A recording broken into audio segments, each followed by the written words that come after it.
ఇక నల్గొండలో కేసీఆర్ సభపై స్పందించారు మంత్రి కోమటిరెడ్డి వెంకటరెడ్డి. కేసీఆర్ను నమ్మే పరిస్థితుల్లో ప్రజలు లేరని, నల్గొండలో అడుగుపెడితే వాళ్లే అడ్డుకుంటారని అన్నారు. ఎలాగైనా సభను అడ్డుకోవాలన్న యోచనలో కాంగ్రెస్ ఉంటే ఏది ఏమైనా సభను విజయవంతం చేసి తీరుతామంటున్నారు బీఆర్ఎస్ నేతలు. దీంతో ఈ నెల 13న జరిగే కేసీఆర్ సభపై ఉత్కంఠ నెలకొంది. ఎవరిని అభ్యర్థిని నిర్ణయించినా తప్పకుండా 12, 13 మినిమం సీట్లు గెలిపించాలని ప్రజలకు విజ్ఞప్తి చేస్తున్నారు. దానికంటే ముందే దాని తర్వాత మా ప్రోగ్రాం నల్గొండలో ఉంటుంది. కొన్ని స్కీమ్స్ లాంచ్ చేయడానికి మా గౌరవ ముఖ్యమంత్రి గారు కూడా నేను రిక్వెస్ట్ చేశాను.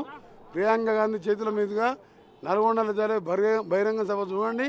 కేసీఆర్ చిత్తుగా ఓడగొట్టి ప్రతి సీటు 70,000, 60,000 మెజార్టీతో గెలిపించిన నల్గొండ, మహబూబ్నగర్, ఖమ్మం జిల్లాలో ఆ జిల్లాలను మోసం చేసి జగన్కు తాకట్టు కేంద్రానికి తాకట్టు పెట్టి బిడ్డని అరెస్ట్ కాకుండా కాళేశ్వరం అవినీతి బయటికి రాకుండా ఇవాళ ఆ జిల్లాను మోసం చేసినందుకే మన అసెంబ్లీ ఎన్నికల్లో ఒక్క సీటే, అది కూడా 3,000 మెజార్టీ నల్గొండ జిల్లా.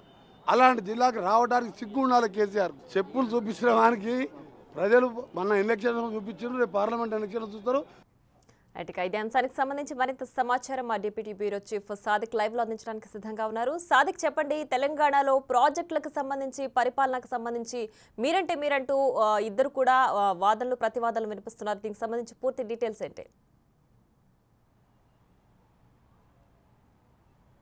ప్రియ, నదీ జలాల వివాదం రెండు రాష్ట్రాల మధ్య జరిగేటువంటి నదీ జలాల వివాదం ఇప్పుడు రెండు పార్టీల మధ్య జరుగుతుంది. ప్రధానంగా చూసినట్టయితే Krishna river management board Krishna నదీ జలాల విషయంలో అటు కాంగ్రెస్ బీఆర్ఎస్ మధ్య మాటల యుద్ధం కొనసాగుతుంది. వచ్చే రోజులలో మరింత ముదురుండే అవకాశం ఉంది. ఈ నెల 14వ తారీఖు రోజు కేసీఆర్ భారీ బహిరంగ సభ పెట్టి ఒక పెద్ద కార్యక్రమం చేసేందుకు నల్గొండ జిల్లాను ఎంచుకోవడం జరిగింది. ఎందుకంటే కృష్ణా నదీ పరివాహక ప్రాంతం ఇటు మహబూబ్నగర్, రంగారెడ్డి, నల్గొండ, ఖమ్మం ఉన్న నేపథ్యంలో నల్గొండ కూడా రాజకీయ వర్గాల్లో తీవ్ర చర్చ కొనసాగుతుంది. సో కాంగ్రెస్ పార్టీ కూడా ధీటుగా సమాధానం చెప్పేందుకు కూడా సిద్ధమవుతుంది. కాళేశ్వరం ప్రాజెక్టు జరిగినటువంటి అవకతవకలు కానీ, మేడిగడ్డ కుంగివెత్త అంశాన్ని దాటవేసేందుకు, ప్రజలను డైవర్ట్ చేసేందుకే కేఆర్ఎంబీని తీసుకొచ్చారని కాంగ్రెస్ పార్టీ ఆరోపణలు చేస్తుంది. అంతేకాకుండా కేఆర్ఎంబీ విషయంలో, నదీ జలాల విషయంలో కృష్ణా రివర్ మేనేజ్మెంట్ బోర్డు సంబంధించినటువంటి అంశాల్లో వివిధ ప్రాజెక్టులన్నీ కూడా కేఆర్ఎంబీకి కట్టబెట్టిందే కేసీఆర్ అని కూడా స్పష్టం చేస్తున్నారు ముఖ్యమంత్రి రేవంత్ రెడ్డి. అంతేకాకుండా కాంగ్రెస్ పార్టీ కూడా ఈ అంశంపైన కూడా పూర్తి స్థాయిలో కార్యాచరణ చేపట్టబోతుంది. 2015లోనే తెలంగాణ అంటే కృష్ణా నదీ జలాల విషయంలో 811 టీఎంసీలకు గాను 512 టీఎంసీలు ఏపీ, 299 టీఎంసీలు తెలంగాణకి ఇచ్చే ఇటువంటి అగ్రిమెంట్ కూడా 2015లోనే పెట్టడం జరిగింది. దీంతో స్థాయిలో కూడా కృష్ణా నదీ జలాలు తెలంగాణకు రాకుండా అడ్డుకున్నది కూడా కేసీఆర్ అని కూడా కాంగ్రెస్ పార్టీ ఆరోపణలు చేస్తుంది. అదే నిజమని స్పష్టం చేస్తుంది. అంటే సమైక్యవాదుల కంటే తెలంగాణకు నీటి విషయంలో మోసం చేసింది కేసీఆర్ కనుక ఈ విషయాన్ని పూర్తిగా బట్టబయలు చేస్తామని కూడా కాంగ్రెస్ పార్టీ స్పష్టం చేస్తుంది.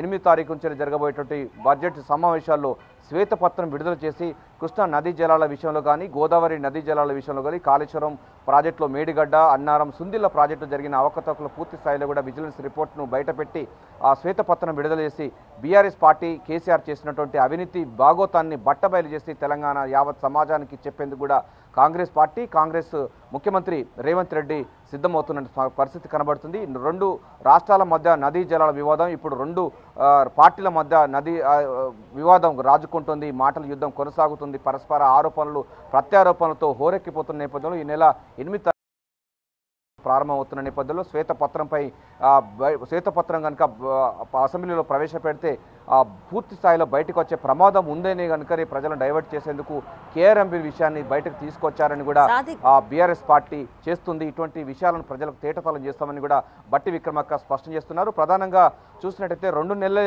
కాంగ్రెస్ ప్రభుత్వం ఏర్పడి ఎక్కడ మేము కేఆర్ఎంబీ విషయంలో సంతకం పెట్టిందో చూపాలని కూడా వాళ్ళు సవాలు విసురుతున్నారు. ప్రియా, రైట్ సాదిక్, అలాగే 13న బీఆర్ఎస్ నేతలు బహిరంగ సభ నిర్వహించాలనుకుంటున్నారు. దీనికి సంబంధించి కూడా రెండు పార్టీల మధ్య వార్ నడుస్తోంది.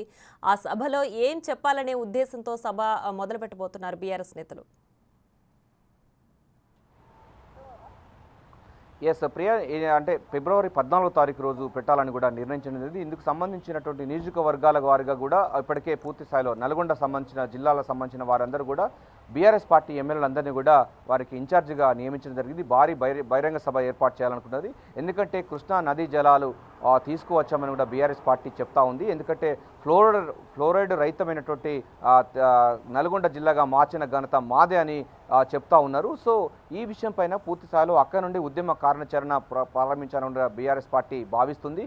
అంతేకాకుండా ఆ ప్రాంతంలో ఎక్కువ కూడా కాంగ్రెస్ పార్టీ గెలుపుకున్న స్థానంలో ఉన్నది. కేవలం ఒక్క స్థానం మాత్రమే బీఆర్ఎస్ పార్టీ సూర్యాపేట గెలిచిన సందర్భం ఉంది. సో అక్కడ నుండి కార్యక్షేత్రాన్ని రావాలని కూడా కేసీఆర్ భావిస్తున్నారు. అందులో భాగంగా చూసినట్టయితే ఇప్పుడు నల్గొండ సంబంధించినటువంటి కార్యాచరణ తీసుకోవడానికి అనేకమైనటువంటి అంశాలు కూడా బీఆర్ఎస్ పార్టీకి కలిసి వస్తాయని కూడా వాళ్ళు అంటున్నారు. ఎందుకంటే ఫ్లోరైడ్ రహితమైనటువంటి ప్రాంతంగా మేము తీసుకొచ్చామని ఒకటి చెప్పుకోవడం, అదేవిధంగా కృష్ణా నదీ జలాలు మొట్టమొదటిగా వచ్చేటువంటి ఆ ప్రాంతం కూడా నల్గొండ కనుక ఆ నల్గొండ జిల్లాలకు సంబంధించి దానిపైన కూడా చేయాలని కూడా అక్కడ ప్రజలను మొబిలైజ్ చేయాలి, అక్కడ ఎక్కువ జన సమీకరణ జరిగే అవకాశం ఉంది. అంతేకాకుండా బీఆర్ఎస్ పార్టీకి కంచుకోటగా ఒకప్పుడు ఉన్నటువంటి వాళ్ళందరూ కూడా ఇంకా ఇప్పటికీ బీఆర్ఎస్ పార్టీతోనే ఉన్నారనేది పార్టీ ఉన్నారు. అక్కడ నుండి కార్యాచరణ చేయాలని కూడా భావిస్తున్న నేపథ్యంలో ఆ నల్గొండ జిల్లాను ఎంచుకోవడం జరిగింది. అక్కడ భారీ బహిరంగ అంతేకాకుండా కాంగ్రెస్ పార్టీ కూడా చాలా తీవ్రమైనటువంటి ప్రతిభటన కూడా చేసే అవకాశం అయితే కనబడుతుంది. డెఫినెట్గా నదీ జలాల విషయంలో కేఆర్ఎంబీలో గత ప్రభుత్వాలు అంటే బీఆర్ఎస్ ప్రభుత్వం చేసినటువంటి నిర్వాహకం వల్లనే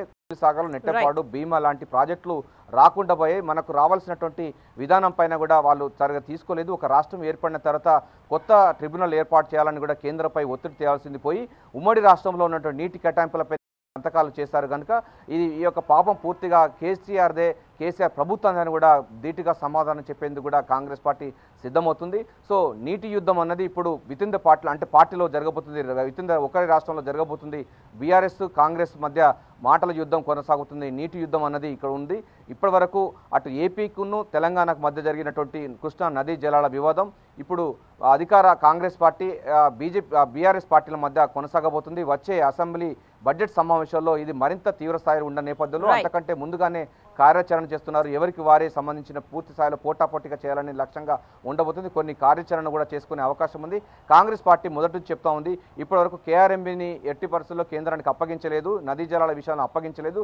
కేవలం కాంగ్రెస్ ప్రభుత్వం ఏర్పడి 2 నెలలు అవుతుంది. 2 నెలల్లో ఎక్కడ సంతకం పెట్టామో స్పష్టం చేయాలని కూడా సవాలు విసురుతున్నారు. కాళేశ్వరం ప్రాజెక్టు మేడిగడ్డ కుంగివేతను ప్రజలను డైవర్ట్ చేసేందుకే కేఆర్ఎంబీ అంశాన్ని ఎత్తుకున్నారని కూడా కాంగ్రెస్ పార్టీ ధీటుగా సమాధానం చెప్పేందుకు రెడీ అవుతుంది. ప్రియా.